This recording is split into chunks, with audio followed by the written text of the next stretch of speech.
大家好，我係嚟自慈幼中學嘅林浩俊梁宇軒郭俊豪，好高興為大家介紹嘅新作品《安心保障》。根據全球資料顯示，65歲以上就已經超過10萬人啦。老人家全球已經慢慢進入呢個老齡化社會。我哋都留意到，其實澳門係有發展呢個銀髮經濟旅遊嘅壓力。但係澳門一啲景點都對老人家嚟講相對比較難行啦。例如大三巴、龍爪角等等。所以咧，我哋就想利用我呢啲平靚正嘅拐杖，去吸引老人家過嚟澳門旅遊。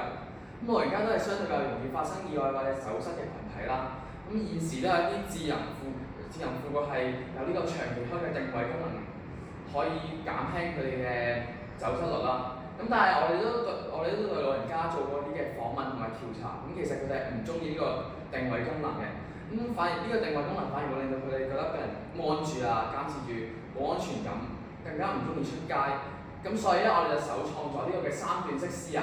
有模式 A 啦，極致私隱，喺平時嘅時候係完全唔會開啟嘅定位功能。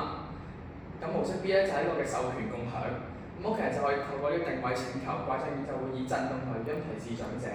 如果30秒冇回應咧，就會自動開啟㗎啦。模式 C 咧就係呢個永久守護，就會提供24小時嘅定位功能。我哋都留意到，其實長者成日都會俾一啲高科技或者環保主題邊緣化。為咗打開呢個隔閡啦，我哋就會喺拐杖嘅底部外設咗一個嘅壓電模組，就希望透過長者每下一步路咧，就呢個動能轉化成為電能，可以為呢個環保出一分力。雖然呢盞燈其實現時未做到一個照明嘅效果啦，但係我哋都想將呢個設計將佢變成一個行為藝術，俾大家都知道其實老人家都可以為呢個環保出一分力。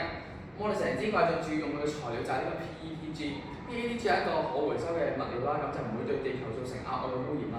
最後啦，我哋都想借住我哋呢支嘅安心保障，可以堅守到平時重私隱、危急保生命嘅原則，同埋實行到長者一小步環保大步嘅理念，去點亮澳門呢一座嘅永續城市。多謝大家。